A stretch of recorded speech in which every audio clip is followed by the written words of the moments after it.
به نام خدا، با فصل اول آموزش بازی شطرنج در خدمت شما هستیم. تو این فصل قراره که ما قوانین اولیه بازی و همچنین نحوه حرکت گذاری و به اصطلاح الفبای بازی شطرنج آشنا بشیم. همونجوری که میدونید تو شطرنج دو نفر با هم رقابت میکنن برای برنده شدن. یک سم مهرهای سفید داره و یک سم مهرهای سیاه.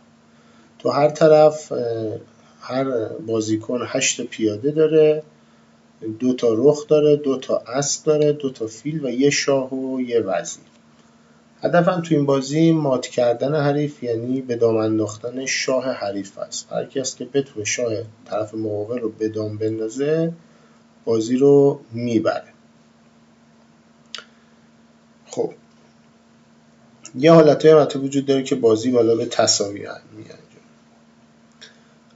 از قوانین ابتدایی شطرنج یکی نحوه چیدمان مهره ها در اول بازی است. همونجوری که در تصویر میبینید صفحه شطرنج به صورت افقی و عمودی با حروف انگلیسی از A تا H و از 1 تا 8 نامگذاری شده. هر خونه ای رو با ترکیبی از این 2 تا حرف و عدد نمایش میدن. به عنوان مثال رخ سفید تو خونه A1 هست و در خونه H1 و همینجور رخ‌های سیاه تو خونه H8 و A8 تو این 2 تا خونه قرار دارن و همینجور باقی مهره‌ها. این نحوه چیدمان مهره‌ها هست که در اول بازی بدین صورت هست که پیاده‌ها در جلو قرار میگیرن، رخ‌ها در 2 سمت، در کنارش اسب، بعد فیل و بعد شاه و وزیر قرار میگیرن.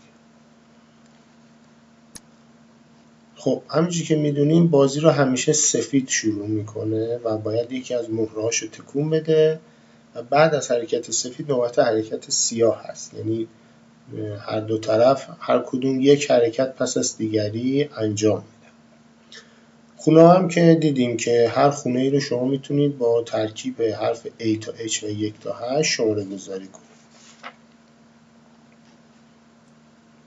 حالا اینکه چه کسی تو مسابقات مهره سفید داشته باشه یا سیاه معمولاً به انتخاب طرفین یا قرعه کشی هست یا روشی که اخیراً مرسوم شده به این صورت هستش که بازی ها به صورت زوج و یک درمیون انجام میشه. یعنی یه بازی شما یک حریف سفید هست، بازی بعدی اون حریف مهره سیاه رو برمی‌داره تا مساوات برقرار شه. هرچند که برداشتن مهره سفید برتری خاصی به اون بازیکن نمیده، یعنی اینکه سفید بازی رو شروع میکنه الزامی وجود نداره که پس حتما برنده خواهد شد. نه، یه برتری خیلی کوچیکی میده که اثبات شده که این برتری منجر به بردن بازی نمیشه. خب اما بریم حالا سراغ قوانین حرکت مهره‌ها. یعنی اولین کار برای اینکه یاد گرفتیم که مهره‌ها رو چطوری بچینیم تو صفمون که به این سمت هست به صورت استارت بازی. حالا بریم ببینیم که اگه بخوایم مهره‌ها رو تکون بدیم باید چه جوری اونا رو تکون بدیم. اول من از رخ شروع میکنم. خب رخ بازی هر جایی که قرار بگیره، مثلا توی این نقطه قرار بگیره، این رخ بازی میتونه به طرفین خودش در جهت افقی عمودی به هر تعداد مهره‌ای که دلش بخواد حرکت کنه. مثلا این رخی که الان تو خونه 3-4 هست میتونه بره به خونه D4، یعنی یه خونه بره راست، میتونه مثلا 3 خونه بره چپ، بره به خونه A4، بعد میتونه مثلا 2 خونه بره بالا، یعنی بره به خونه A6 و بعد میتونه مثلا 3 خونه بیاد پایین، یعنی بیاد به خونه A2. پس رخی که تو بازی هست میتونه در تمامی جهت‌ها به صورت افقی و عمودی و به هر تعداد دلخواهی که بخواد حرکت کنه.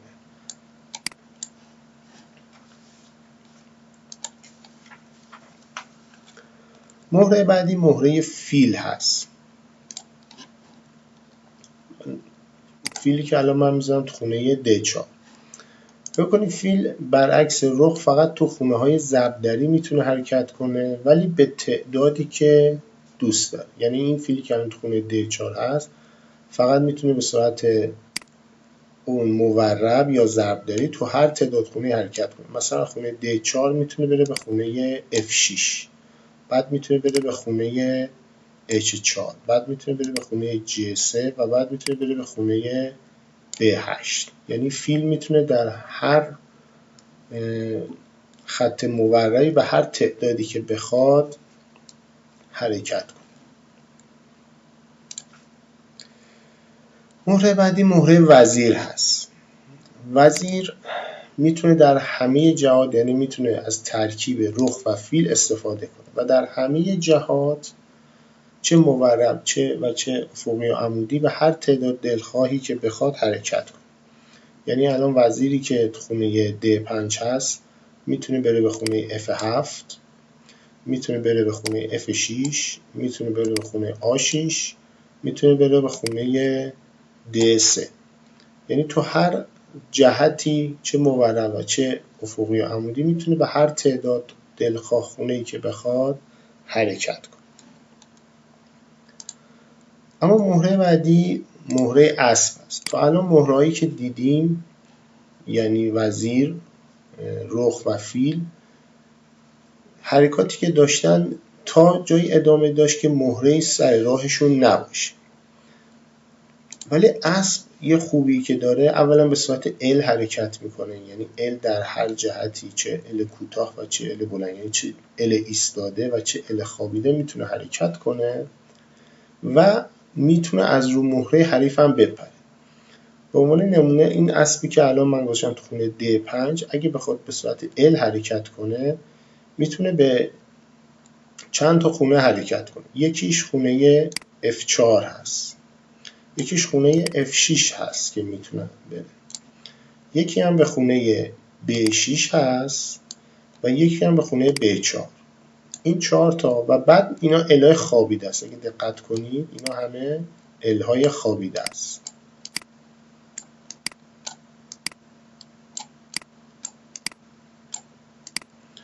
و حالا الهای ایستا هم میتونه حرکت کنه. یعنی این اسب الان میتونه به خونه C7 بره، میتونه به خونه E7 بره، میتونه به خونه E3 بره و میتونه به خونه C3 بره. یعنی اسبی که در وسط صفحه است میتونه به 8 تا خونه المانند حرکت کنه. وقتی اسب که بذاریم گوشه میبینید که اسب بر گوشه محدود میشه و میتونه فقط به یه خونه، مثلا اسبی که تو H8 هست فقط میتونه به خونه G6 حرکت کنه و به خونه F7 حرکت کنه.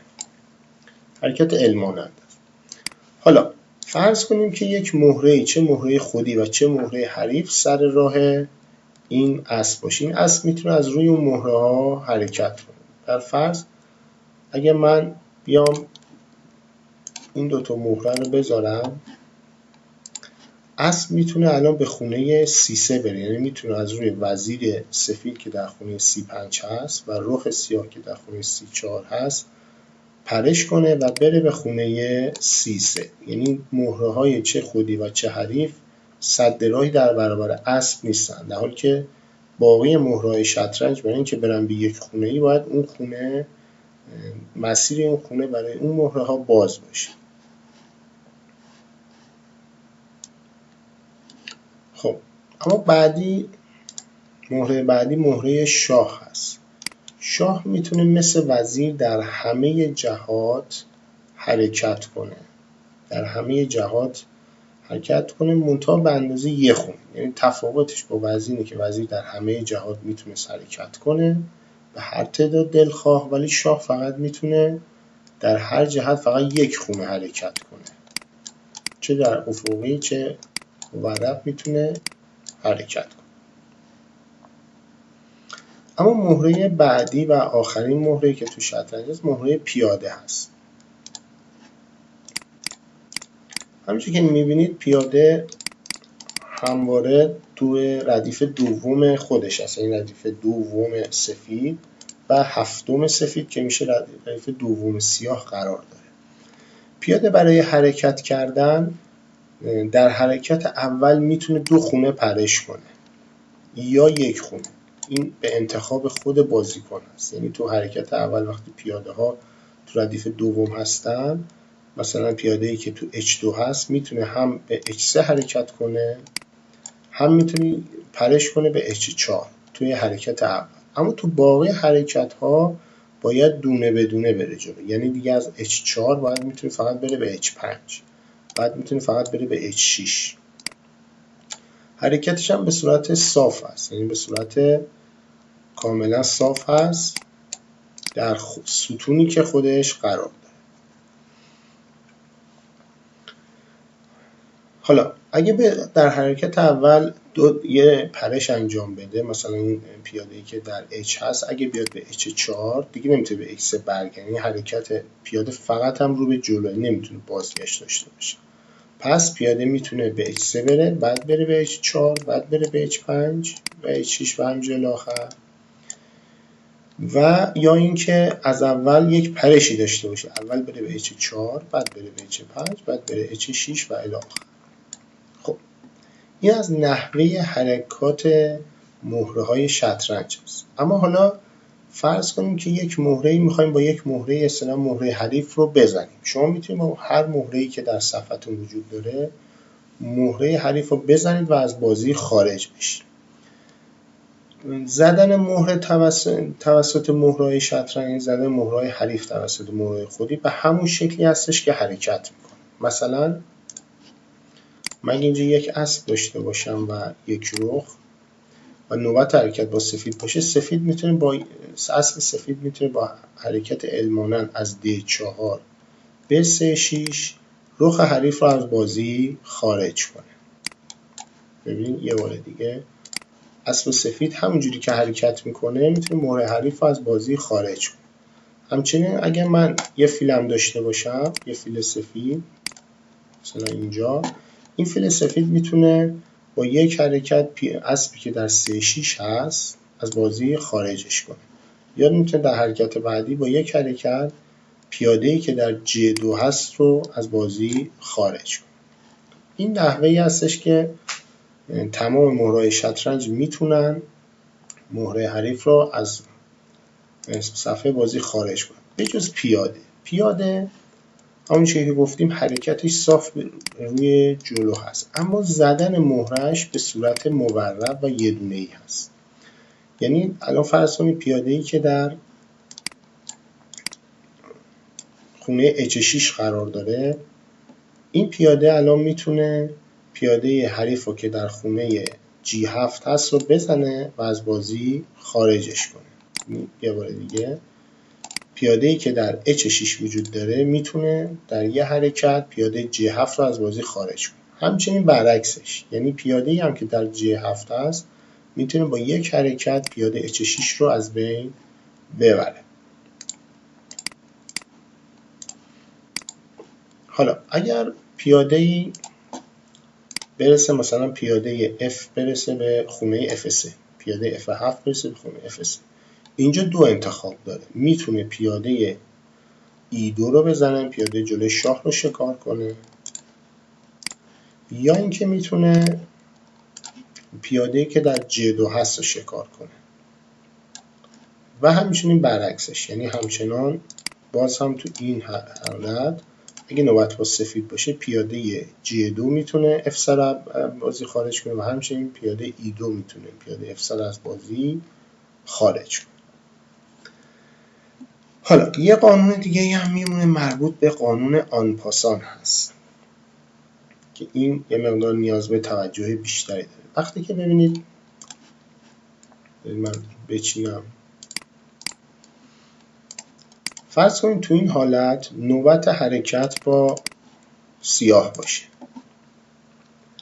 و سیاه پیاده‌ای در G7 داره و سفید هم پیاده‌ای در F5 داره و نوبت حرکت با سیاه هست. سیاه اینجا تصمیم میگیره که اگر تصمیم میگیره یک بار پیاده‌اش رو ارتقا بده و به جلو حرکت کنه، میاد به خونه G6 خب نوبت بعد حرکت با سفید است، میتونه این پیاده رو شکار کنه، میتونه نکنه، این که واضحه. اما حالا فرض کنیم که تو این حالت پیاده سیاه بخواد در همون حرکت اول 2 خونه به جلو حرکت کنه و پیادهش از خونه J7 به خونه J5 ارتقا بده و بیاره درست در کنار پیاده سفید قرار بده. و حالا حرکت بعدی نوبت سفید است. سفید اینجا تو این حرکت در یک لحظه در یک حرکت میتونه تصمیم بگیره پیاده ژ رو شکار کنه، یعنی در یک حرکت میتونه به این فکر کنه که این پیاده در خونه J6 هست و شکارش کنه. بدین صورت یه بار دیگه تکرار میکنم. فرض کنیم که در این حالت سیاه پیاده‌ای داره که به 2 خونه در حرکت اول ارتقاش داده و رسیده به کنار پیاده سفید. پیاده سفید میتونه این پیاده رو فقط و تنها در حرکت بعدی شکار کنه و فرض کنه که این 1 خونه به جلو اومده و این رو شکار کنه. به این صورت اگر این کارو بکنه اصطلاحاً میگن سفید آن پاسان کرده، یعنی پیاده سیاهو که در حال عبور بوده حذف کرده بازی. دقت کنید این حرکت فقط در تنها حرکت بعد از آن پاسان امکان داره، یعنی اگر سیاه این حرکت رو انجام بده و این 2 پیاده رو ارتقا بده و سفید یه بازی دیگه کنه، مثلا شاهو بیاره بالا و سیاه هم مثلا یه حرکت کنه شاهو بیاره بالا، حالا نوبت سفید هست، دیگه سفید نمیتونه این پیاده رو شکار کنه چون دیگه این پیاده عبور داده شده و رفته و فقط سفید یک حرکت برای این آن پاسان فرصت داره. خب نکته دیگه ای که وجود داره این هستش که اگه پیاده به خونه آخر برسه چی؟ یعنی فرض کنیم که من اینجا پیاده هایی دارم، مثلا پیاده H شروع میکنه در یه حرکت مثلا به این صورت بازی ادامه پیدا میکنه مثلا و این پیاده الان میرسه به خونه آخر، یعنی به خونه H8. سوال اینه که این پیاده وقتی به خونه H8 برسه دیگه نمیتونه بیشتر بره چون صفحه حتما محدوده دیگه. اینجاست که اصطلاحاً میگن پیاده ارتقا داده میشه به یکی از 4 مهره وزیر، رخ، فیل یا اسب. یعنی اینجا وقتی سفید تو این حرکت خونه پیادهش ارتقا بده به H8، تو همون لحظه که به H8 وارد میشه پیاده از صفحه بازی خارج میشه و یه وزیر تو خونه H8 گذاشته میشه. به این کار میگن اصطلاحاً ارتقای پیاده، یعنی پیاده‌ای که بتونه خودشو از خونه 2 خودش، خونه 2 صفحش برسه به خونه 8 یا برعکسش از اون طرف از سیاه از خونه 7 برسه به خونه 1 به خونه 1 ارتقا پیدا میکنه. یعنی به عنوان جایزه به این حریف میتونه یکی از 4 مهره خودشو یعنی وزیر، رخ، فیل یا اسب رو داخل این صفحه داخل این خونه بذاره و حالا با اون شروع بازی رو ادامه بده. به این کار میگن ارتقا. و یکی از خوبی‌های پیاده این است، با اینکه پیاده ها تو صفحه شطرنج اگه شما نگاه کنید پیاده ها درست تعدادشون زیاده اما ارزش زیادی ندارن. ارزش پیاده زمانی معلوم میشه که بتونه به اون خونه آخر برسه. حالا از این سمت سفید میشه خونه آخر، از سمت سیاه میشه خونه اول. اگه بتونه برسونه اون وقت پیاده به یه مهره خیلی قوی تحمیل میشه که معمولا هم به جاش وزیر میذارن که قوی ترین مهره شطرنج. حالا یه بحثی هم هست در مورد ارزش مهره ها در شطرنج. همونش که ما میدونیم این مهره ها با توجه به نوع حرکتی که دارن و تعدادی جاهایی که دارن یه ارزش اولیه‌ای دارن و یه ارزش ثانوی. ارزش اولیه مهره ها به نوعشون هست که معمولا با ارزش ترین اونها شاه هست. یعنی شما شاهی که توی صفحه دارید با ارزش ترین هست و همیشه باید از این شاه مراقبت کنید که مات نشه.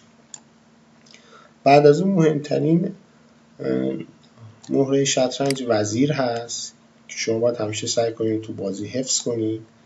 بعد سوارهای سنگین که رخ شما هست و 2 سوار سواک شما که اسب و فیل هست مهرهای با ارزشی هستن. یعنی اول شاه، بعد با ارزشترین وزیره که معمولا به وزیر امتیاز 9 میدن، بعد به رخ هست که امتیاز 5 بهش میدن، به فیل و اسب هست که امتیاز 3 میدن و به پیاده که در نهایت امتیاز 1 رو میدن. اما باید بدونید این ارزش اولیه مهره ها هستن و ارزش ثانویه مهره ها در جایی هستن که قرار میگیرن. به عنوان نمونه اگه شما نگاه کنید الان تو این حالت فرض کنید نقاط حرکت با سفید باشه، به ظاهر ارزش اسب بیشتر از پیاده هست، ولی این اسب وقتی که حرکت بعدی خودش ترفیع بده و وزیر کنه به یکباره ارزشش از 1 تبدیل میشه به 9. پس در این حالت وقتی که پیاده رسیده تا این عرض، الان ارزش این پیاده خیلی بیشتره. یا یه مثال دیگه ای که بخوام بزنم اینه، فرض کنید که من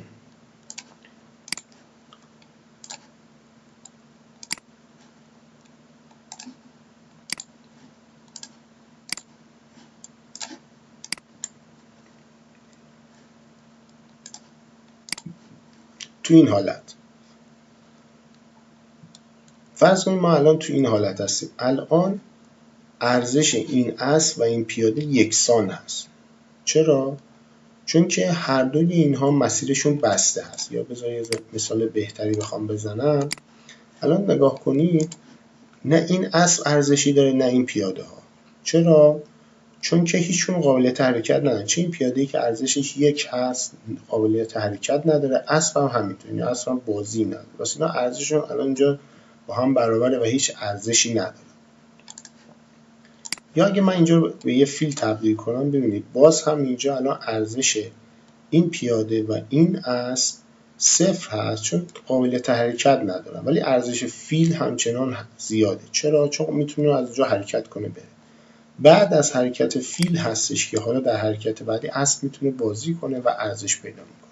پس ارزش اولیه مهره ها رو خیلی در نظر نگیرید، جز شاه که هم در طول کل بازی باید شاه مراقبت بشه که ازش مات نشه. باقی مهره ها ارزش اولیه‌شون خیلی اعتباری ندارن و به جایگاهشون تو بازی و فرم و اصطلاحاً پوزیسیون بازی برمیگردن. خب این ویدیو قسمت اول از فصل اول توضیح بازی ها بود که ما تو این فصل تا اینجا ما الفبای شطرنج رو توضیح دادیم، قوانینش رو توضیح دادیم. یه سری قوانین کوچکتری میمونه که در ادامه توضیح میدیم و یواش یواش میریم حالتهایی که بازی شطرنج در ادامه خاتمه پیدا میکنه مثل تساوی، انواع کیش و مات و نحوه بازی کردن رو به شما تو ویدیوهای بعدی توضیح میدیم. امیدوارم که از دیدن این ویدیو لذت برده باشید.